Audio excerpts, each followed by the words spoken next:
the new event. It's a two-person scramble, but you have to stay under the same hat all day. Just my luck.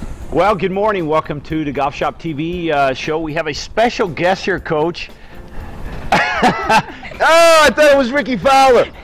Amy Eat Crow Anderson. Rickie, I am so sorry. And all the little boys that love Rickie, sorry. And the wives and the women that just think he's the best. So sorry. You did great last week, Rickie. What a great win, wasn't it? Exciting. You had three of the top four 20-year-olds in the mix coming down the end. Webb Simpson, Rickie Fowler. You had Rory McIlroy. This is the new day of golf, and I don't know if we've ever seen any time in the history of this game where we've had more 20-year-olds who are competing every single night. You know, I just think it just goes to show you that, you know, they're starting earlier, they're maturing earlier, they're ready for the big stage earlier, and we're starting to see it. I mean, it's like the 20's the new 40 on tour as far as maturity level. Well, you know, there's 10 years difference between Arnold Palmer and Jack Nicklaus and between Jack Nicklaus and Tom Watson. 10 years apart. But now we have this amazing advance of the 23-year-old and the 25-year-old. I'm not sure that golf, in the long storied history of golf, has ever had anything this exciting with guys that were in the same generation at the same age. That's amazing. Well, welcome to the Golf Shop TV. I'm Jeff Harrison. Our hosts are Rich the Coach Gilgallon. And I'm Amy Anderson. We've got a lot to talk about today, and you know, Amy, probably you ought to apologize one more time because you just slammed Rickie. I mean, you know, I get sick one week and I miss Amy's diatribe. I mean, the question came up. I'll just remind the viewers that the question came up: can Rickie win with this swing? And I said, yeah. I said, you know, when he gets his you said no. And then he wins. How good is that? It's all about timing with Rickie. Oh. He's a great player, but it is all about timing. It could be week to week. And how about these hats? Well, you know, that's about how big your head was when you said that, so it fit really well. Now, wow. The interesting thing about Rickie Fowler's swing is that when he takes the club back, Jeff, he's not in what you guys as teachers would call the correct position. But because of that dynamic lower body move where their left knee kicks out in front of the foot, not something you guys necessarily or any golf teacher would necessarily teach, he's able to reroute that club, get it right on line, and hit it out there. Boy, I sounded just like Billy Harmon there, didn't I, for a minute? I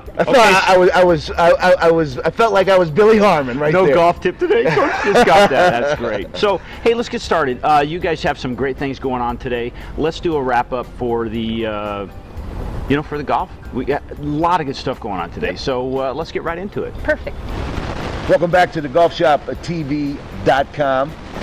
Here with Amy Anderson, and as we do every week, we take a look back at what happened last week, and Amy, the Wells Fargo Championship couldn't be any better, could it? Quail Hollow, that playoff at the end was unbelievable. How about Rory? I mean, he played well, but didn't win. Rickie Fowler played well, Rory played well, Webb Simpson played well, and let's not forget D.A. Points. That's right. The winner of Pebble Beach last year.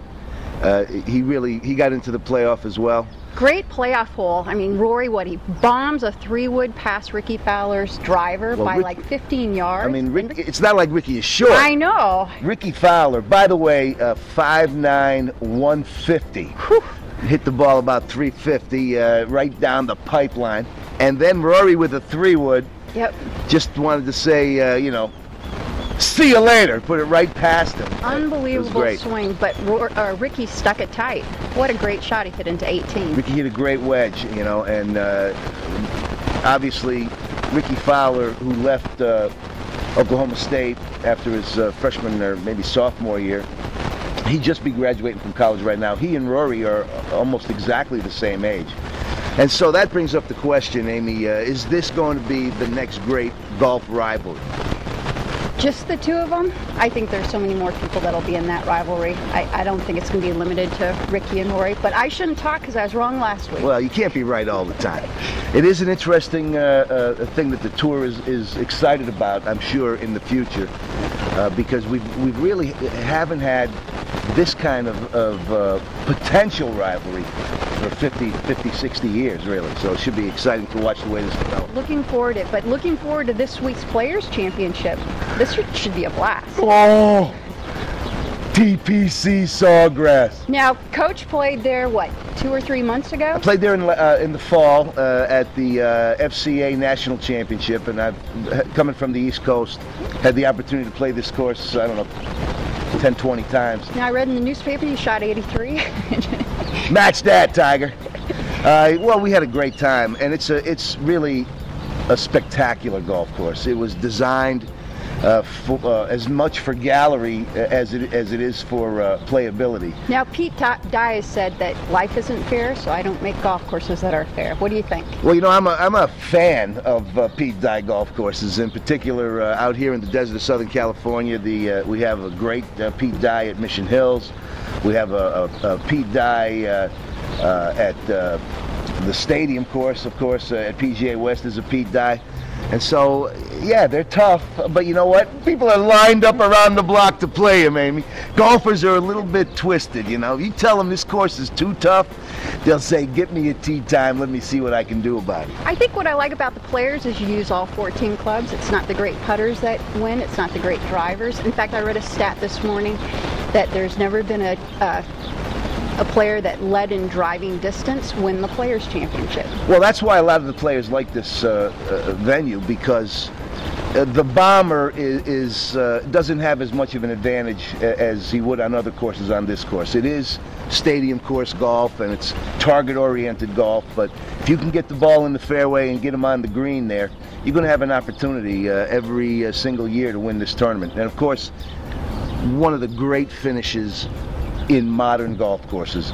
16, a gopher par 5, got a little lake on the right, you got this huge, monstrous tree that overhangs the green on the left.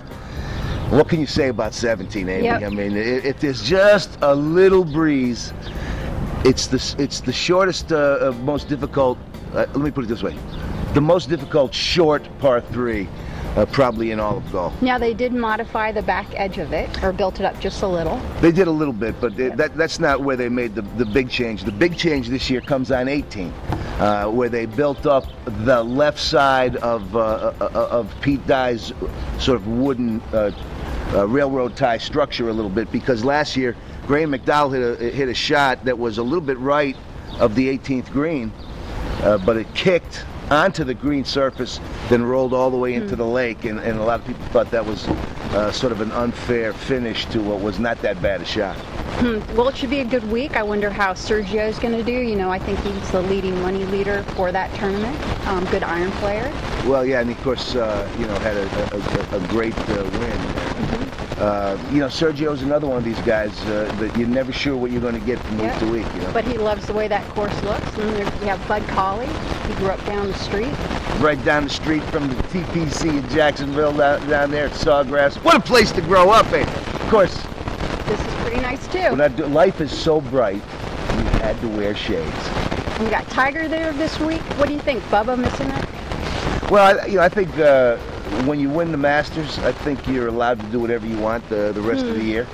I think they'd love to have Bubba Watson there, but he's really into the, you know, he's got a new baby, and I don't blame him for taking a little time off after Augusta. You know? Yeah.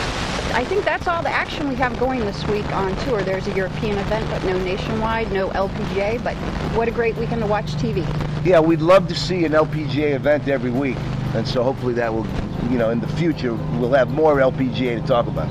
Yeah, so, well, now we're going to get to the Fairway Executive segment with Jeff. Ooh, don't miss this segment, all you Fairway Executives.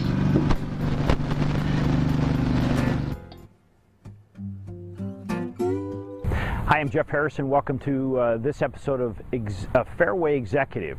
And the show, again, is designed to help those golf professionals in this industry use technology and also marketing to help drive more business.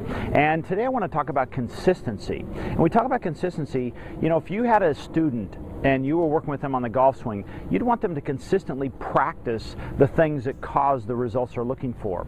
Well, we have to do the same thing when we're talking about driving business. And today I want to talk about communication and how important that is to communicate on a consistent basis. As an example, let's say for instance you do a video and then do another video for 6 months. That's not the consistency we're talking about. So many times it's misunderstood that when we do any type of communication with our database, that if we talk to them more than once a week or in some cases once a month, we're actually abusing that privilege. I would agree with that if all you do is send out something that says, I want you to buy my product. But if you're sending information out that will help enhance their experience at your country club, you can send it out more often. I would recommend, when we talk about consistency in communication, communicate with your database at least once a week.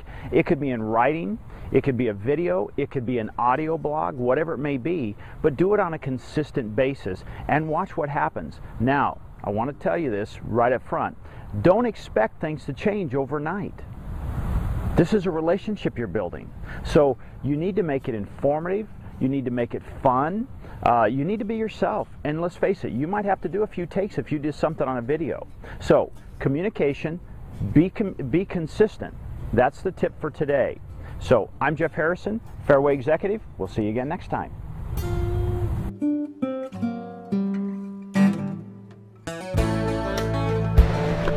Welcome to Etiquette Moment.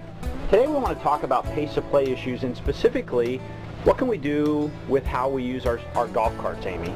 Okay, well what I noticed, a lot of times golfers are playing and two people in the cart, the driver will drive up to the first player's ball and he'll sit there and wait while the person hits the ball and then move the cart maybe 10, 20 yards to his ball and go hit. And I think there's faster ways to do it. What could we do, Amy, to make that whole process faster and also, so I'm getting prepared while you're hitting? What could we do? Well, for instance, if we're in the same golf cart, you would drop me off at my ball and I would get everything I needed and you'd take off for your ball as long as it's in a safe proximity, not in a dangerous spot. So when you talk about dangerous spot, what are we talking about? I mean, you make sure that I'm not in front of you? Yeah, directly in front of me and not, because you hit so far, 200 yards down the fairway.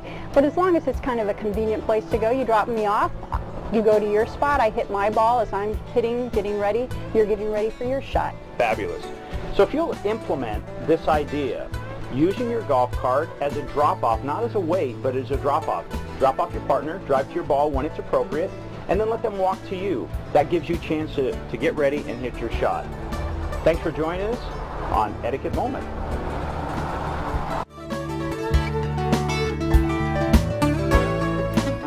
Welcome back to the golfshoptv.com.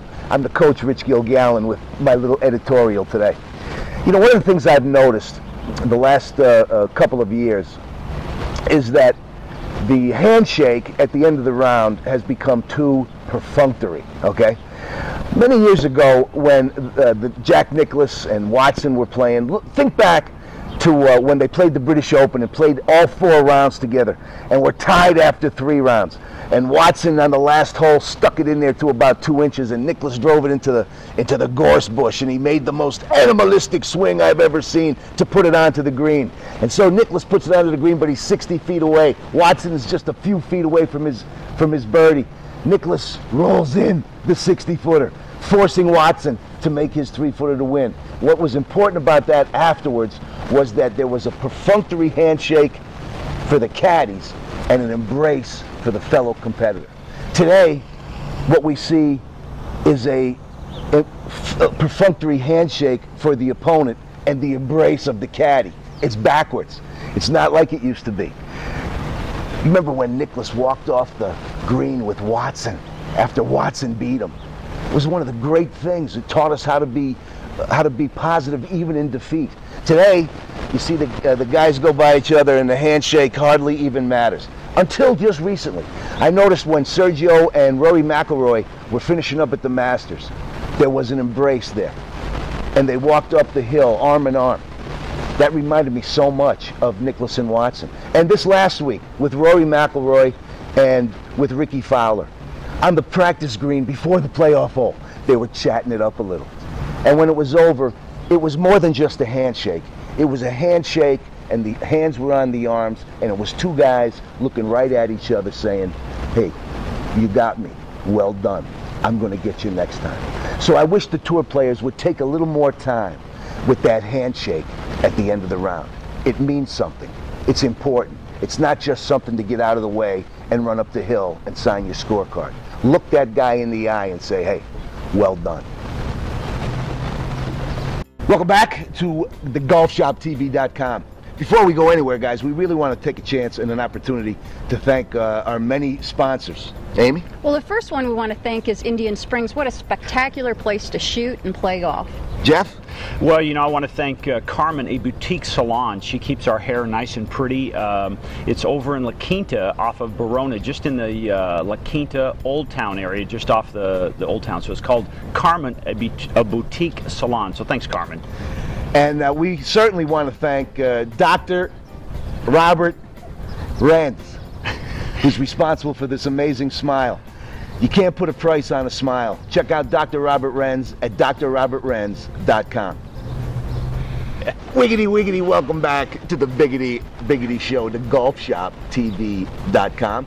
Jeff Harrison, Amy Anderson, I'm the coach, Rich Gilgallon. Another great show, guys. Nice job, as always. A lot of fun, Coach. You know, I loved your editorial, Amy. I can't wait to see you wear that hat when you're teaching today. That'll be kind of fun. I don't wear a hat. It covers up my pretty hair. I'm not sure California allows you to wear that big a hat when you're driving, but hey, who knows? Well, you know, it's awfully exciting, though, when you think about this orange hat. When you look at these tournaments and you see right behind the rope 60 kids all dressed in orange, all wearing the hat. When Rickie Fowler first came on tour and people saw some of the what you might call different clothes that he wore, who would have thought that this would be almost like a wildfire through the kids? I mean, you guys see kids all the time. All the time. And you work with the First Tee. You know, they're big Rickie fans, aren't they? Yeah, this is, you know, reminds me of the days of Slazenger slacks. I mean, it's like everybody had that special little, you know, pants with no belt. It's like, come on, you got to wear a belt. Now these flat brimmed hats, it's different. And, you know, of course, those of us who are of an older generation thought, get a haircut. But then once I saw him out there, I thought, well, why not grow your hair? Why not? Why not be a little different? He's not afraid.